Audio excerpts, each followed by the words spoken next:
साल 29 जुलाई से 3 अगस्त तक भारत के सर्वोच्च न्यायालय ने लोक अदालत का आयोजन किया है। इस साल सर्वोच्च न्यायालय अपने 75वें वर्ष की वर्षगांठ पर इस स्पेशल लोक अदालत का आयोजन करते हुए ये ध्यान में हमने रखा है कि सुप्रीम कोर्ट में काफ़ी मामले नागरिकों के लंबित हैं और मैं आप सब से गुजारिश करता हूँ, लिटिगेंट से गुजारिश करता हूँ, वकीलों से, एडवोकेट्स ऑन रिकॉर्ड से कि इस लोक अदालत में आप हिस्सा लें ताकि ये सारे जो मामले हैं इनमें जहाँ हम कर सकें इनका हम निवारण कर लें और शीघ्र लोगों को न्याय पहुँचाएं।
नमस्कार, द्वीप दर्पण में आप सभी का स्वागत है। आइए एक नजर डालते हैं आज के मुख्य अंश पर। डिगलीपुर में 7 दिवसीय हस्तशिल्प उत्पादों पर कौशल विकास प्रशिक्षण, वृद्धावस्था स्वास्थ्य देखभाल शिविर का हुआ आयोजन और महिला सशक्तिकरण केंद्र योजना के तहत मातृत्व लाभ सप्ताह पर जागरूकता कार्यक्रम आयोजित। अब द्वीप दर्पण विस्तार से। अंडमान तथा निकोबार प्रशासन के उद्योग निदेशालय द्वारा 8 से 14 जुलाई तक उत्तर अंडमान के डिगलीपुर में राधानगर ग्राम पंचायत के अंतर्गत स्वराज ग्राम में हस्तशिल्प उत्पादों पर एक अल्पकालिक कौशल विकास प्रशिक्षण कार्यक्रम आयोजित किया जा रहा है। कार्यक्रम का उद्घाटन राधानगर ग्राम पंचायत के सरपंच विकास रॉय ने किया। कुल 13 अभ्यर्थी प्रशिक्षण कार्यक्रम में भाग ले रहे हैं और उन्हें हस्तशिल्प बनाने के लिए बुनियादी कौशल और ज्ञान प्रदान किया जा रहा है, जिससे स्वरोजगार के अवसर पैदा होंगे और द्वीप समूह की अर्थव्यवस्था को बढ़ावा मिलेगा। वृद्धावस्था स्वास्थ्य देखभाल शिविर वृद्धों को बेहतर स्वास्थ्य मुहैया कराने के उद्देश्य से आरोग्य मंदिर के माध्यम से आज गुप्तापाड़ा के सामुदायिक हॉल में आयुष वृद्धावस्था देखभाल स्वास्थ्य शिविर आयोजित किया गया। पेश है एक रिपोर्ट। वृद्धावस्था स्वास्थ्य देखभाल शिविर वृद्धों को बेहतर स्वास्थ्य मुहैया कराने के उद्देश्य से आरोग्य मंदिर के माध्यम से आज गुप्तापाड़ा के सामुदायिक हॉल में आयुष वृद्धावस्था देखभाल स्वास्थ्य शिविर आयोजित किया गया। इस मौके पर उपस्थित अतिथियों ने पारंपरिक दीप प्रज्वलित किए। इस अवसर पर गुप्तापाड़ा के प्रधान दुर्लभ दास मुख्य अतिथि थे। कार्यक्रम में आयुष की योग प्रशिक्षक ने उपस्थिति को विभिन्न योगासनों का अभ्यास कराया।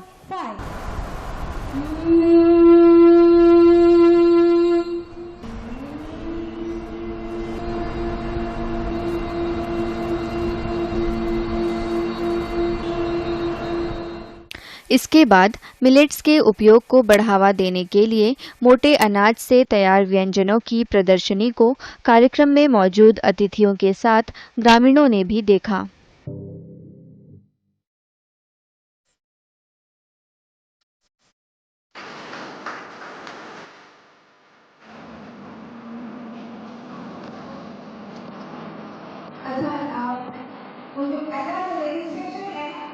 गेट के सामने और भी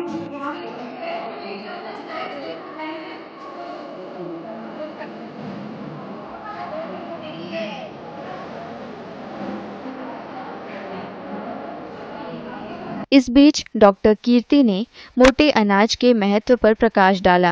आपने देखा होगा ये राइट साइड आपका यहाँ पे मिलेट्स का एग्जीबिशन पूरा अच्छा सा सजा के रखे। आपका मंगलूटांग का आंगनवाड़ी वर्कर्स लोग सब मिलके बढ़िया सा अरेंजमेंट किया है और सारे रेसिपीज मिलेट्स का रेसिपीज भी बना के रखे हैं। तो मिलेट्स यानी कि मोटा अनाज है। आप लोग सुना होगा, आप लोग सब बुजुर्ग लोग हैं, तो एक्चुअली मिलेट्स के बारे में जानकारी आप हम लोग को बताना है, क्योंकि मिलेट्स का सेवन जो है वो नया नहीं है, पुराना बहुत साल से चल रहा था। लेकिन बीच में ग्रीन रेवोल्यूशन सब आने के बाद में सब लोग चावल और आटा गेहूं का ही इस्तेमाल में ही कंटिन्यू कर रहे थे। लेकिन पहला जो था फार्मर्स हो या फिर सभी लोग जो है मिलेट्स का सेवन ही करते थे। मिलेट्स का यूज करना बहुत अपने डाइट में छोड़ ही गए। लेकिन अभी रिसेंटली जो है 2023 में हम लोग का WHO ने बताया कि मिलेट्स का कितना बेनिफिट्स है। तो उसके बाद में 2023 को इंटरनेशनल ईयर ऑफ मिलेट्स ही बनाया। उसके बाद से एवरी प्रोग्राम में हम लोग मिलेट्स का इम्पोर्टेंस और उसका क्या बना सकते हैं उसके बारे में इंफॉर्मेशन देते ही है।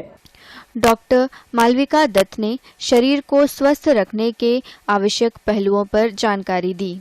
नॉन कम्युनिकेबल डिजीज, जो एक से दूसरे तक नहीं फैलता, ऐसे बीमारी कौन कौन सी बीमारियां हैं? जैसे कि हार्ट की बीमारियां, कार्डियक प्रॉब्लम्स। दूसरा क्या है? कैंसर, डायबिटीज, हाइपरटेंशन, जोड़ों का दर्द, हड्डियों का दर्द, ये सारे जो है एक से दूसरे तक फैलता है नहीं ना, लेकिन इससे सबसे ज्यादा लोग मृत्यु को प्राप्त होते हैं। बीड़ी का पीते हैं, सिगरेट पीते हैं और तंबाकू च्यू भी करते हैं। अंडमान में इतना ज्यादा तंबाकू का सेवन होता है, कहीं और इतना नहीं। गुप्तापाड़ा पंचायत के प्रधान दुर्लभ दास ने इस प्रकार के कार्यक्रम के आयोजन के लिए विभाग का धन्यवाद करते हुए स्थानीय ग्रामीणों से इस शिविर से अधिक लाभ उठाने का आग्रह किया। हम चाहेंगे कि दवा का जरूरत ना हो, तो इसलिए आयुष की तरफ से आयुष डिपार्टमेंट को भी थैंक्स बोलना चाहूँगा कि अब दवाई नहीं लेके उनका ऑल्टरनेट जो सोर्सेस है उसके बारे में एक छोटा सा एग्जीबिशन भी रखे है, ताकि आपने भी बोले कि मिलेट्स जो मोटे अनाज हर टाइम हम यूज नहीं करते, लेकिन कभी कभार खाना चाहिए।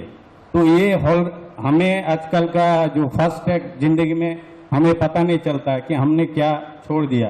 ये खाली हमारे जो बुजुर्ग लोग हैं इनको पता है, क्योंकि इन लोग हर त्योहार के टाइम में कभी कभार कुछ नए चीजें जब बना के खिलाते अपने बच्चों को, अपने पोते पोतियों को, तो वो एक सोर्स था। आज का जमाना में हम लोग इतना बिजी शेड्यूल हो गए कि वो सब चीज नहीं दे पाते। इस दौरान डॉक्टर बिनी ने स्वस्थ शरीर के लिए लोगों को योग करने के लिए प्रेरित किया। हम लोग सिर्फ खाते हैं, टीवी देखते हैं, फिर बैठे बैठे ही सो जाते हैं और मेरे पास आके बोलते हैं मुझे नींद नहीं आ रहा है। तो हल्का फुल्का इस तरह एक्सरसाइज करेंगे, योगा करेंगे, तो आपका शरीर में भी जो दर्द होता है, आप हमेशा आते हैं दर्द लेके, घुटना का दर्द, सारा जोड़ी का दर्द, बदन दर्द, है ना। मैं दवाई तो दे देती हूँ दर्द का, कितना दूँ? दर्द का दवाई देते तो अब तक किडनी भी खराब हो जाएगा, फिर और प्रॉब्लम। तो उससे बेहतर ये जो योगा इंस्ट्रक्टर मैडम जो योगा सिखाई आप लोगों को, वो रोज थोड़ा थोड़ा कीजिएगा, मिल के कीजिए, तो आपका शरीर में भी जो जकड़न है, दर्द है, वो धीरे धीरे कम हो जाएगा। डॉक्टर शबनम ने इस शिविर में ग्रामीणों की भागीदारिता के लिए उनका धन्यवाद किया। Shabnam Salim, medical officer homeopathy, PHC मंगलूटान की तरफ से आप सभी का स्वागत करती हूँ और सभी का धन्यवाद करती हूँ, क्योंकि आज आप यहाँ हैं, इसी वजह से आज हमारा कैंप जो है संभव हो पाया है। बाद में इस शिविर में एलोपैथी, आयुर्वेद तथा होम्योपैथी के स्वास्थ्य कर्मियों ने लोगों के स्वास्थ्य की जांच की।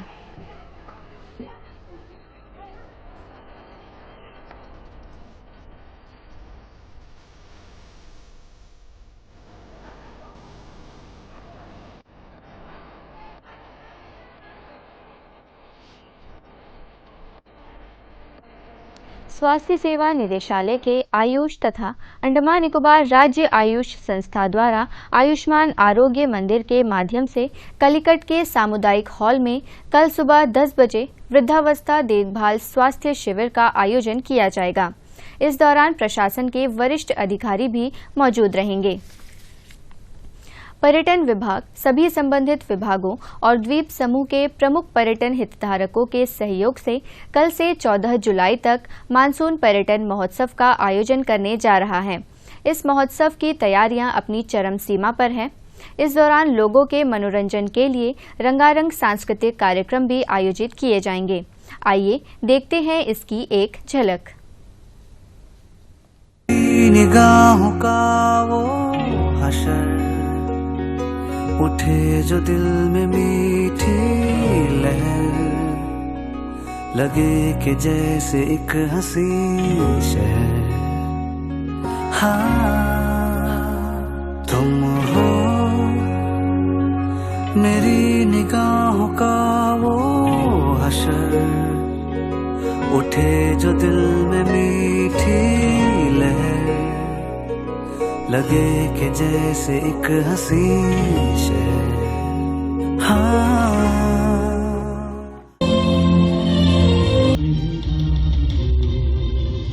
बूट कैंप का आयोजन किया गया, जिसमें 100 से अधिक छात्रों को स्टार्टअप और ज्ञान के बारे में जानकारी दी गई ताकि वे अपने विचारों को वास्तविकता में बदल सकें। उद्योग विभाग द्वारा आयोजित बूट कैंप का उद्देश्य युवा मस्तिष्कों में उद्यमशीलता और नवाचार को बढ़ावा देना था। भाग लेने वाले छात्रों को स्टार्टअप इंडिया योजना के बारे में जानकारी दी गई और स्टार्टअप के गठन की प्रक्रियाओं, स्टार्टअप को भारत सरकार द्वारा दिए जाने वाले लाभों से अवगत कराया गया। मुख्य अतिथि के रूप में ITI के प्रधानाचार्य वेंकटेश CH ने छात्रों द्वारा स्टार्टअप बनाने पर जोर दिया।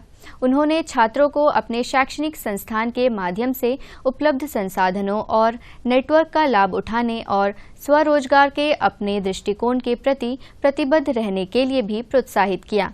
उद्योग निदेशालय की सहायक निदेशक और अंडमान तथा निकोबार द्वीप समूह में स्टार्टअप इंडिया योजना की नोडल अधिकारी सुनीता कुमारी ने योजना के नियमों और प्रक्रियाओं के बारे में जानकारी दी और छात्रों को अपने अकादमिक अध्ययन तक ही सीमित न रहने बल्कि अपने विचारों पर कार्य करने और नौकरी चाहने वालों के बजाय नौकरी प्रदाता बनने के लिए प्रोत्साहित किया।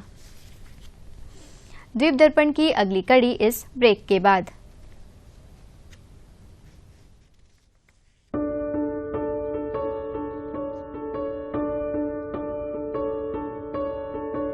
इस साल 29 जुलाई से 3 अगस्त तक भारत के सर्वोच्च न्यायालय ने लोक अदालत का आयोजन किया है। इस साल सर्वोच्च न्यायालय अपने 75वें वर्ष की वर्षगांठ पर इस स्पेशल लोक अदालत का आयोजन करते हुए ये ध्यान में हमने रखा है कि सुप्रीम कोर्ट में काफ़ी मामले नागरिकों के लंबित हैं और मैं आप सब से गुजारिश करता हूं, लिटिगेंट से गुजारिश करता हूं, वकीलों से, एडवोकेट्स ऑन रिकॉर्ड से कि इस लोक अदालत में आप हिस्सा लें ताकि ये सारे जो मामले हैं इनमें जहां हम कर सकें इनका हम निवारण कर लें और शीघ्र लोगों को न्याय पहुंचाएं।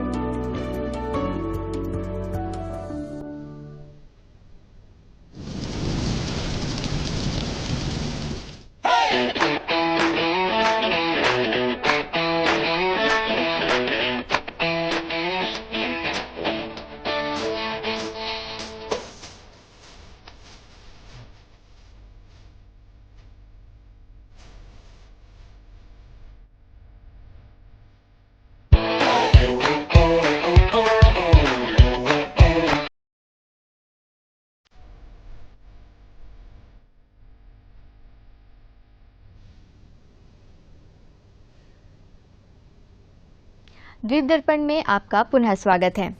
समन्वित बाल विकास सेवा शहरी परियोजना द्वारा स्वास्थ्य विभाग के समन्वय से कल भातुबस्ती आंगनवाड़ी केंद्र में मातृत्व लाभ सप्ताह विषय पर केंद्रित जागरूकता कार्यक्रम आयोजित किया गया। इस कार्यक्रम में जिला अस्पताल गारा चरमा से स्वास्थ्य शिक्षक दिलीप चंद्र बरोई, जन स्वास्थ्य नर्स साधना के साथ ICDS शहरी परियोजना की CDPO, ICDS कार्यकर्ता, पोषण स्टाफ और महिला सशक्तिकरण केंद्र के स्टाफ ने भाग लिया। साधना ने क्षेत्र के कार्यकर्ताओं, गर्भवती महिलाओं और स्तनपान कराने वाली माताओं को गर्भावस्था के शुरुआती दिनान, गर्भावस्था के दौरान उचित दवा के बारे में जागरूक कराया। दिलीप चंद्र बरोई ने मानसिक बीमारी पर जानकारी दी, जिसमें दैनिक दबाव और तनाव के प्रभाव पर जोर दिया गया। दूरदर्शन केंद्र पोर्ट ब्लेयर द्वारा कल शाम 5:30 बजे से शाम 6 बजे तक बाजरा आहार के महत्व विषय पर लाइव फोन इन कार्यक्रम का प्रसारण किया जाएगा। योग तथा प्राकृतिक चिकित्सा की चिकित्सा अधिकारी डॉक्टर नंदिनी स्टूडियो में विशेषज्ञ के रूप में उपस्थित रहेंगी और दर्शकों के सवालों का जवाब देंगी। दर्शक फोन नंबर 244-745 या 217-213 पर डायल कर इस लाइव फोन इन कार्यक्रम में भाग ले सकते हैं। कैजुअल एंकर व प्रेजेंटर के चयन के लिए स्क्रीन टेस्ट 15, 16 और 17 जुलाई को सुबह 10 बजे से दोपहर 12:30 बजे तक और फिर दोपहर 1:30 बजे से शाम 3:30 बजे तक दूरदर्शन केंद्र पोर्ट ब्लेयर के स्टूडियो में आयोजित किया जाएगा। जिन उम्मीदवारों ने प्रमाण पत्र सत्यापन में सफलता प्राप्त की है, उनसे अनुरोध है कि वे 12 जुलाई को दूरदर्शन केंद्र पोर्ट ब्लेयर से बुलावा पत्र यानी कॉल लेटर प्राप्त कर लें। विद्युत विभाग द्वारा जरूरी कार्य किए जाने के सिलसिले में 13 जुलाई को सुबह 8 बजे से दोपहर बाद 2 बजे तक एजेंसी हाउस, पूरा गाराचरमा तथा 5 मेगावाट सोलार पावर प्लांट क्षेत्र में बिजली की आपूर्ति बाधित रहेगी। इसी दिन जब और जैसे आवश्यक पड़ने पर सुबह 8 बजे से दोपहर बाद 2 बजे तक पोर्ट ब्लेयर तथा दक्षिण अंडमान क्षेत्रों में बिजली की आपूर्ति प्रभावित रहेगी। उत्तर व मध्य अंडमान के मायाबंदर के उप मंडलीय न्यायालय परिसर में आज नवनिर्मित असुरक्षित गवाह बयान केंद्र का उद्घाटन हुआ।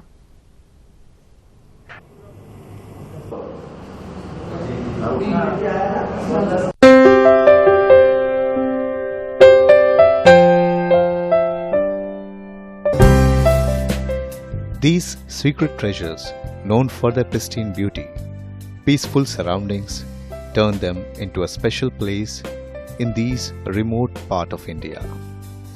The untouched beaches, every island has its own unique thing to show. Mayabandar Court has been established to resolve disputes of said area. The foundation stone of the present court building at Mayabandar was laid on April 1975 by the then Chief Justice of High Court at Calcutta, Honorable Justice Shankar Prasad Mitra. The new court building was inaugurated on 1st April 1975 and the Court of Judicial Magistrate cum Civil Judge, Junior Division was first chaired by Shri S. Basu.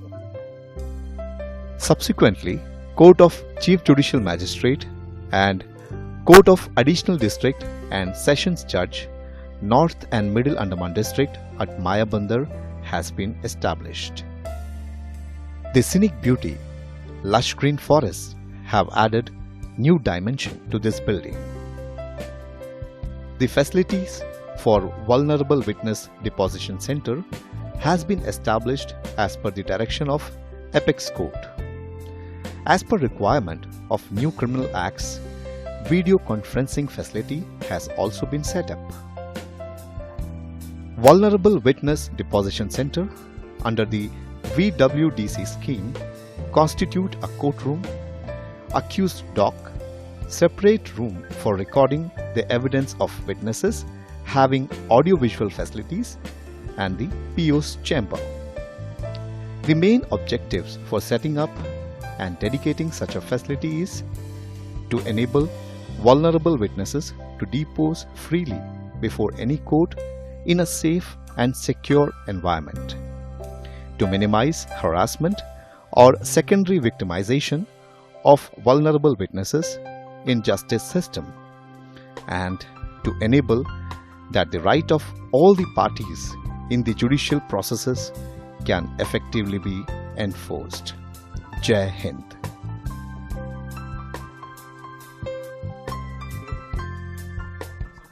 In this deposition center, VWDC has been set up on the active support and guidance of our Honorable Chief Justice, our Honorable Zonal Judges, Honorable Chairperson and Honorable Committee members of VWDC Calcutta, which will give much benefits to such vulnerable witnesses.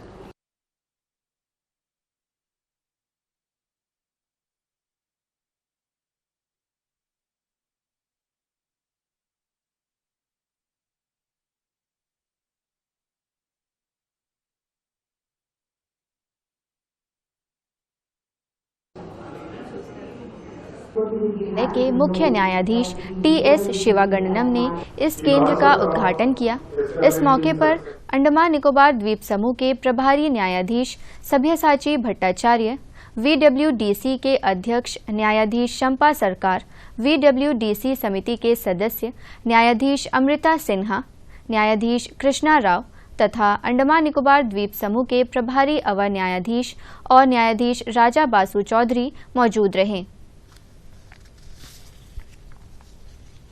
Several districts in West Bengal and now at Mayabandar.